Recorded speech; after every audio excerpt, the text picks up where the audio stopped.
I incorporate dog behavior into my discussion? Okay. Let me see if I can. I will take a quick moment to discuss Chico. God. Okay, Chico is. Stop, Max! If you can see what Max is doing over there. Max is trying to keep Chico from being disturbing. That's what Gussup and Max always do. Okay? Chico is like, okay, if you wanted to think of a classroom in which you had a disruptive student or a student very out of touch with herself, okay? That means that whatever everybody else is doing and trying to focus on, this one particular student is like standing out, being disruptive. Okay? And then the only wants and desires that it seems that Chico has is if he sees another dog want it. Otherwise, he doesn't even think about it. And then whenever like he'll if the one of the dachshunds wants to be held or whatever they're doing, Chico will try and scoot them out of the way and take their place. He doesn't want anything unless he sees somebody else want it, and he's very out of touch with himself. Okay, he doesn't know what he enjoys, and that's why he gets on my nerves. And he doesn't have any kind of calmness inside of him. He seems like a disruptive dog. And I've had to like I have had to go through that emotion. I thought of him as sort of a shadow dog, sort of. He's out of place, and I can't really pinpoint how to describe that. But I had to go through that emotional experience of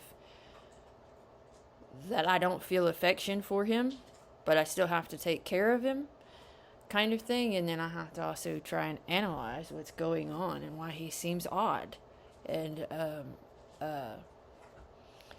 it's just it seems like his purpose is to I don't know exactly what it is he likes. But anyway, Max and Gussup pick up on that, and every time Chico starts throwing himself around, he throws himself around instead of being affectionate, and he thinks that's affectionate, but to me that is not affectionate. This is what affectionate is. They're able to be that when they want to be cared for, they're able to sit still and they are gentle. They don't just throw themselves all over you and be wild. That's and so Max and Gussup are always jumping on top of Chico and holding him down because he throws himself all over the place, and that's what he likes. He's trying to he is instigating them to treat him that way. And I don't like that. That's the difference between a dog that you have, I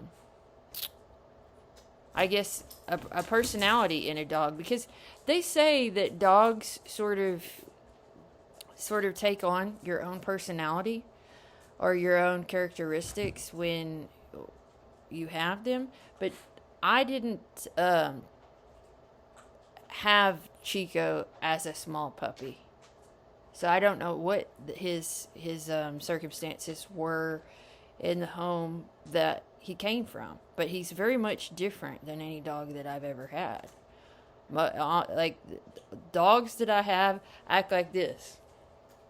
Okay, now there's something to that about. I think there's something to it, anyways. There might be more to it about developing some kind of intelligence about things that you want to get away from. and that you have to work through anyway. But anyway, okay, the thing that I wanted to I will do a reading afterwards about what I wrote today, discuss it at the end, but first I'm going to talk about what couple of things that I listened to, which I thought were important to combine together. Okay, the first one is the need to be separate. Okay, so that's an issue that I have like gotten irritated, or not necessarily irritated, but I disagree with since the beginning of when I met Ren, about him talking about the collective unconscious, and me being like individuality and separateness is important. Okay, so I have noticed many times when I have tried to have conversations with people who I don't know, and I've provided information about myself, what I'm getting back seems like mostly information that I have provided them about myself. And so that makes me feel I do not that is a situation which I think is a false type of union. Okay, it's that they're just trying to connect with you based on what you have provided them, instead of like having that sense of self that is taking it in and coming up with what is going on in their own mechanisms of their self. That is a feeling of you want to get away from that, okay? Because they're seeking to feel a closeness by taking on what it seems like you care about, instead of like having their own true opinions and very definite feelings about their own life. That's a false union. It doesn't feel good to me. Okay? Anybody who seems to be out of touch with their own self, who is trying to get involved with you, and I don't know if you call that a mirror situation or what, or they're just not, they're more interested in trying to understand other people, and they're not trying to understand themselves enough. I don't know the situation, but I do know, yes, there is circumstances where you can sculpt yourself out to be unique. You do not have to be in a false union, because that's not fair to yourself. I think some people call that a parasitic relationship, where it's like, okay, somebody might seem like they're just trying to piggyback off of you based on what you're doing, instead of contributing to the situation. Because if you feel like everybody's in the same uniform, that alerts you to the fact, and in uniform I mean has the same mindset, that alerts you to the fact something is gone haywire. It's not, because that cannot be the truth if everybody is thinking for themselves, and it is very possible to think for yourself, and very important. So let me give you an example that I have thought about language and symbolism. So if I was really, really, really incessant about trying to be so unique that I started making up my own words for things, because I wanted it to be more about my own ideas or whatever, or I started trying to make up my own symbolic references, and I was just ignoring everything that I had taken in to try and feel connected with other people, then I would have gone way far to an extreme where I would not be able to connect with any people because I've made myself way too unique. And there's a difference. You don't want to be too unique that you can't speak with other people and have some kind of commonality, but you don't want to be so much the same that you can't even tell if the other person is actually even there, like, because they've imitated you so much that you're not sure if that is a true interaction, I guess would be the word. So what do you do about shedding these things off when something does not feel like it fits you anymore? When okay, I used to go around reading like the different type of personalities for when I was much younger. The different type of personalities for horoscopes and astrology and all of those type of things. And I first recognized that I didn't have to even use my birthday to try and look at those things. Any one of the descriptions could work if I wanted to use that as some kind of description.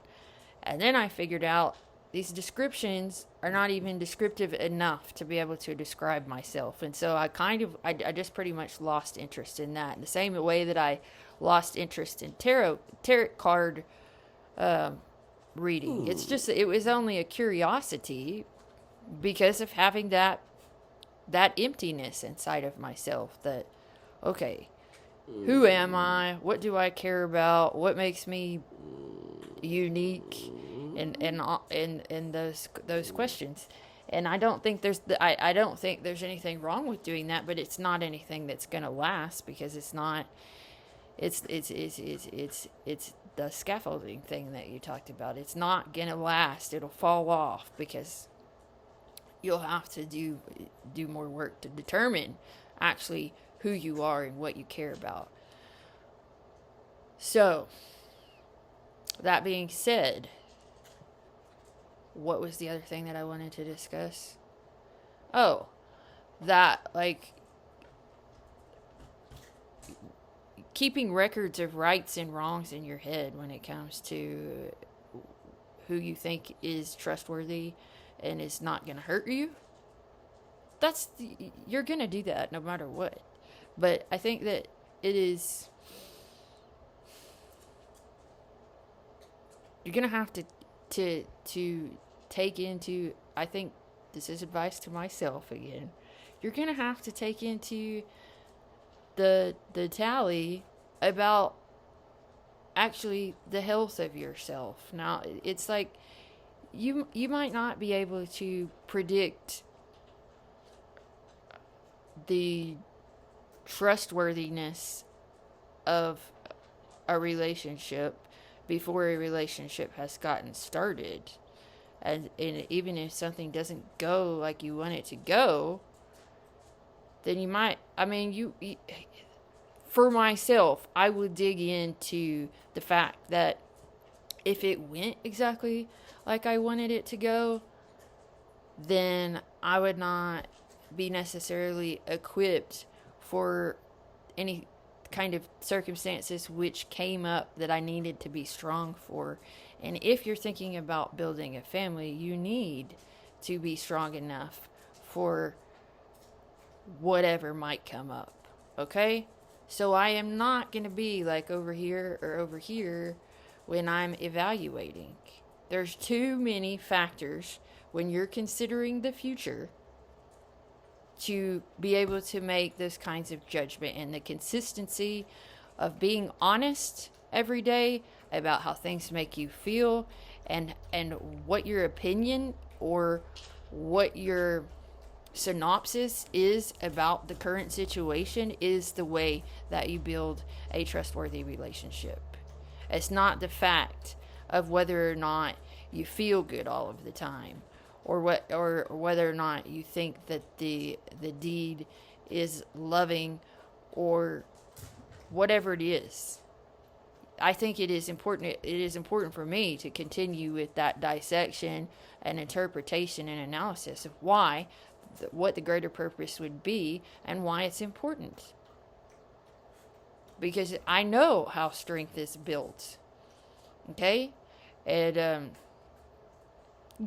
if I simply just think about myself saying that I'm not sure about loving myself all in a lovey-dovey kind of feeling, I'm not sure if I can give myself that kind of love, that it comes from something that God is what I said, from something that I can't quite explain, then I can really expand upon that about how I might feel that about duty and responsibility in comparison to feeling a loving feeling all of the time when being with a partner. That seems like a normal thing to consider. I don't know anybody who would feel like lovey-dovey about their own self. So you have to say that comes from something more than yourself. So duty and responsibility is important. Okay, so I'm going to read the and as far as picking up on people's emotional reactions to whatever's going on in the current moment, that is very difficult. Okay, I've been in a situation before where I'm experiencing some kind of anger, and then I will see the other person seem to start experiencing anger and then I'm like, okay, I'm not for sure if this fuse got lit because of me or the fuse got lit because of this other person. And it's like an unspoken thing that can be felt, and then you're noticing it, and then you have to, I think, just get away from it and let yourself cool down. Because how can you explain that kind of emotion going between people who don't even know each other? Okay, it's like it's like, and then you're like, did I pick up on this person's emotion or did they pick up on my emotion? How did that get sparked? Okay. And then you're like, I need to separate myself from the person and try and think about it. So these are things that, that do come into question when it is about empathetic responses or responses that are emotional reception. Okay, because if you can pick up, in which I'm not able to do as much anymore, but if you can pick up on emotions such as love and other types of energies that are not yours, and you're just feeling the reception of it, such as trying to like get into some kind of person. You're trying to experience emotion with a person who's expressing their self, and are you able to separate yourself from that when you know that is not your emotion? You're just seeing it, so it feels like you're experiencing it. Because I feel like I've been able to do that, like. And that's not really the feeling of coldness. It's just like, that's not mine. That's not mine. But I couldn't say that I was always like that. I have spent a very long time all to myself. But it's like, sometimes I think something got sliced. And so I'm not so sure that sometimes when I think that I may not have romantic feelings for a person, that it is just me having experienced a sort of a separation because of this whole y'all quit this whole purifying myself for years has turned out to be. So I'm going to read what I wrote, and then I'm going to talk to myself after that.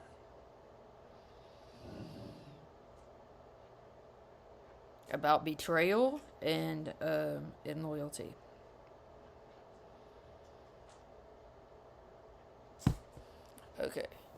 Okay, so in Dante's Inferno, you have the very bottom of hell being the betrayal, and Lucifer, or the devil, is down there chained up. Okay?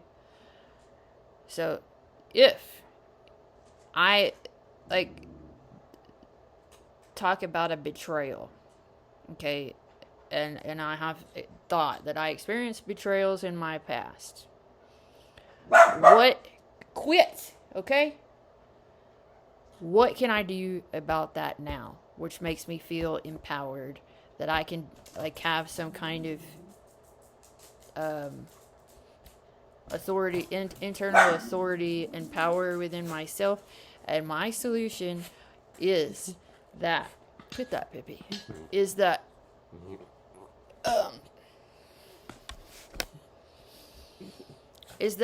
you flip it on yourself. Well, what is it look like if I am betraying myself? And then you make corrections in those places. Okay? And it's always about weighing the priorities, because as a human you have more priority than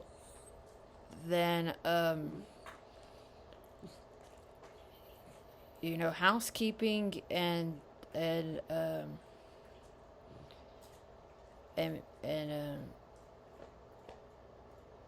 trying to establish a career. You have to figure out how to satisfy yourself on a daily basis to keep your life worth living.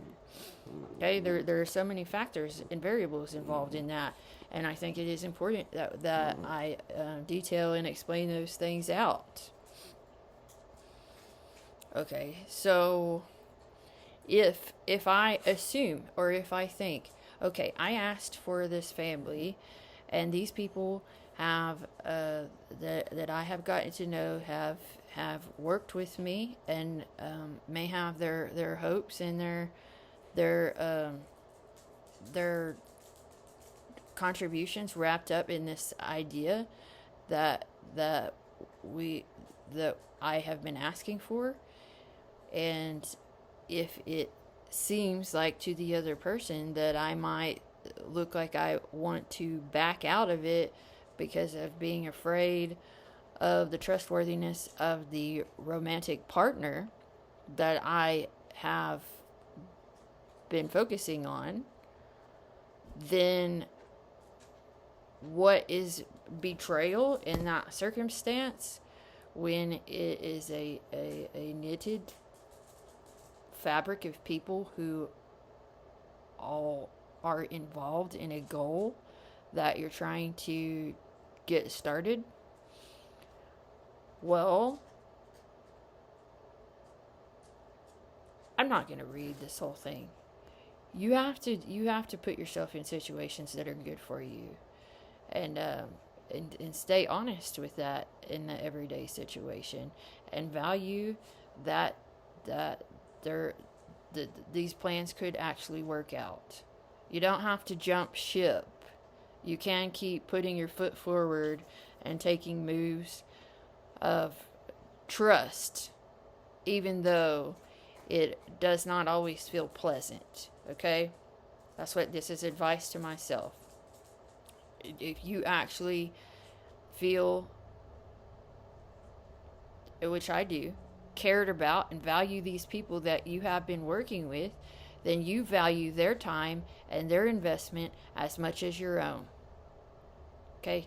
That's a two-way. I'm not going to betray you, and you're not going to betray me, because we have invested years of our lives in this circumstance. And it's not only about wanting to feel good about ourselves, it's developing the things that we need to be and do so we can fulfill our responsibilities and our duties towards the mission plan. Okay, that's my idea of making sure that value and loyalty is appreciated. And so I am being honest when I say I will stick to that. But I am also being honest in saying that I'm not going to put myself in jeopardy to fulfill any kind of plan if it is harmful to myself or anybody else. I'm not going to do that. So, but I will continue to make trust moves.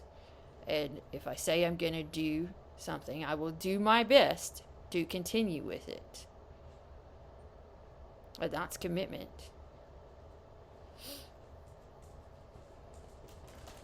Okay, so let me glance through this thing real quick. This writing.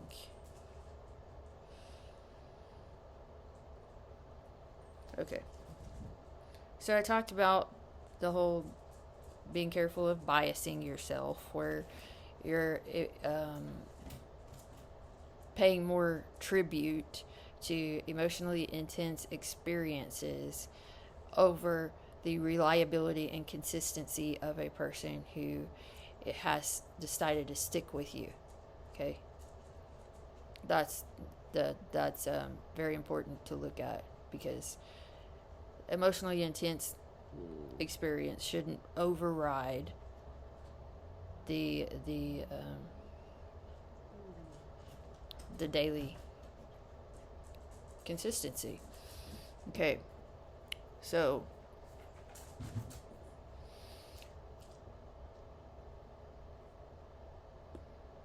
I think that's good for this video.